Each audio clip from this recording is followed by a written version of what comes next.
What's up FPL gaffers, welcome back to my channel for another FPL video, and this is my final team selection for game week 7. And in goal I am going with Robert Sanchez. I'm purely playing the fixture here. It is a home fixture for Chelsea.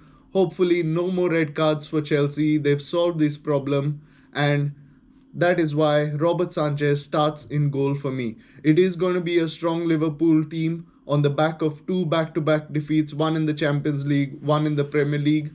But I am now banking on that and hoping Chelsea can make it 3 defeats for Liverpool, and I can make it another green arrow in game week 7 just before the international break, taking me up the ranks. Of course, like I say, I'm still not worried about my ranking at the moment.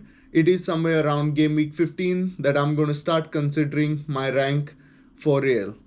On the bench, I've got Martin Dubravka is playing Aston Villa away.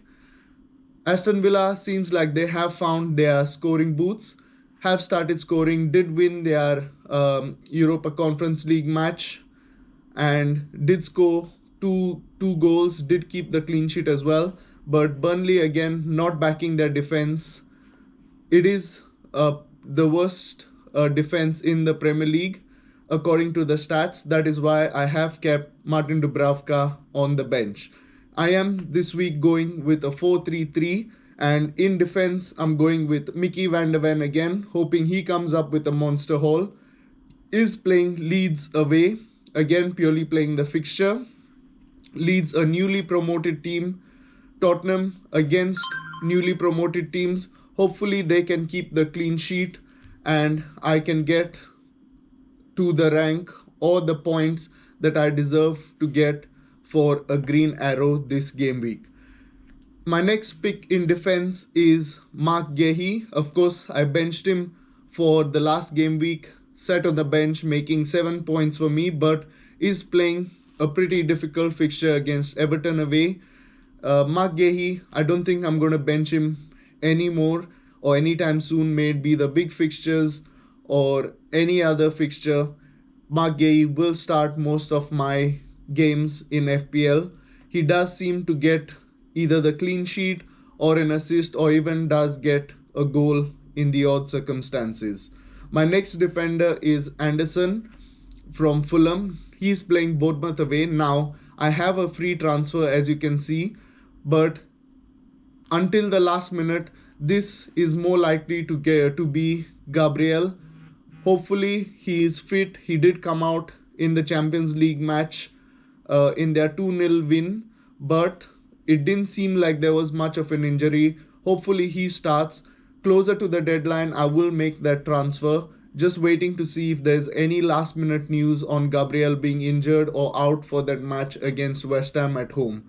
But if Gabriel is fit, Anderson will turn into Gabriel in my FPL team, and that will be Gabriel instead of Anderson. Next pick in defense is Nico Williams. He is playing Newcastle away. Of course, matches like these turn to be very cagey, but Newcastle again on the back of a win in the Champions League, and Nottingham Forest on the back of a loss in the Conference League again. Hoping this could be something like a 0-0 draw, where for one last hurrah, Nico Williams gets me something for being in this team. He did get a big haul, but I did unfortunately bench him for that big haul. Looking to get something from Nico Williams, or in the future, maybe in game week 8, when I play my wild card. That's very likely. When I play my wild card, it will be Senesi instead of Nico Williams. Moving on to my midfield, I have still kept Bruno Fernandes. Of course, because of the fixture, it is at Old Trafford, and he is playing a newly promoted team in Sunderland at home. According to me, I think he's still on penalties. We'll wait and see if Manchester United gets the next penalty and if Bruno Fernandes is on penalties still. If he is, it will be great for my FPL team if he takes it and scores, of course. But if he does miss, or the fixtures not looking that good for Fernandes in the future, I am going to take him off and decide what to do with Bruno Fernandes in the future when I wildcard. My next pick is Semenyo. Of course, he's playing Fulham at home. I have Anderson, who is going to be Gabriel very soon, just waiting for the deadline or any news on Gabriel, of course. But Semenyo, nothing much to be said about him. I have temporarily kept the vice captain armband on him. Most likely, I am going to go with him as the vice captain in the team. He just finds ways to make points in FPL. So, Antoine Semenyo in the team with the vice captain's armband. And my next pick is Moises Caicedo. Of course, didn't hit the DEFCON points in the last match. That's the main reason I think I bought Moises Caicedo in this team. But against Liverpool, a strong side, Caicedo very likely to hit those DEFCON points in the first 60 minutes of the game, especially because of the possession Liverpool play with. But hopefully he can get a goal or any sort of return for me in this FPL game week where it can take me up the ranks again. Moving on to my strikers, I do suggest not to take -4s or -8s in FPL, especially because it could damage your rank very badly. But Richarlison stays in the team, playing a newly promoted side. Of course, it is away, but because I don't want to take a -4, I'm already going to do Anderson to Gabriel. I think I'm keeping Richarlison for one more game week, and then I will assess when I play my wildcard in game week 8. My next pick is João Pedro, again playing Liverpool at home. I am, like I said, playing the fixture. Hopefully he can get a return. It's been a while now, 2 game weeks without any returns. Chelsea being down to 10 men, not helping the cause.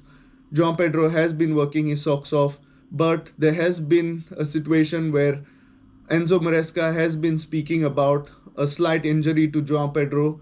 Hopefully that gets better for him and he gets some FPL returns for me. There have been a few FPL managers transferring João Pedro out already, but I'm going to keep him, I think, until at least the Sunderland fixture, which is in 2 game weeks time, to assess from there what I can do with João Pedro in this team. My next pick is the almighty Erling Haaland. Last game week, fantastic, triple captained him, 48 points. Erling Haaland playing Brentford away now. Not much I can say. His stats suggest that he gets 1.3 goals every game. So it's amazing to own Erling Haaland. This is just the second week that I have him now, and I already feel comfortable and confident in captaining him, although it's an away game. Manchester City playing amazing football already, just that they cannot keep the goals away in the away match. Of course, like they are playing Brentford away, but hopefully they can solve that issue and Erling Haaland can come out with a few returns for my team, especially because he is the captain of my team. On the bench, I've gone with Diouf. Of course, he is the first sub on the bench, playing Arsenal away. Not ideal that he's playing Arsenal away, but sits on the bench in the first spot on the bench. Potts, not sure about his minutes, again playing Arsenal away, hence he's on the bench. And Dewsbury Hall has picked up that 5th yellow card for a tackle that was not even a foul. It was a clean tackle, but does pick up the yellow card, so suspended for this match.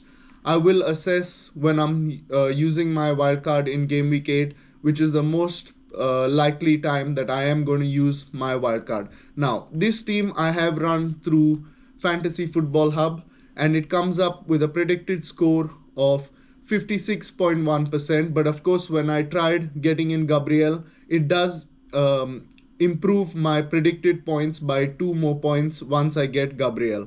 If you're new and you want to get ahead of the game like I do, the link is in the description below. 50% off. You can claim your money back if you do not win your mini leagues, but terms and conditions apply. I'm wishing you all the best for this game week. I hope all of you do well. All of you have an amazing weekend, and I will see you for my post-match analysis on Monday, and peace.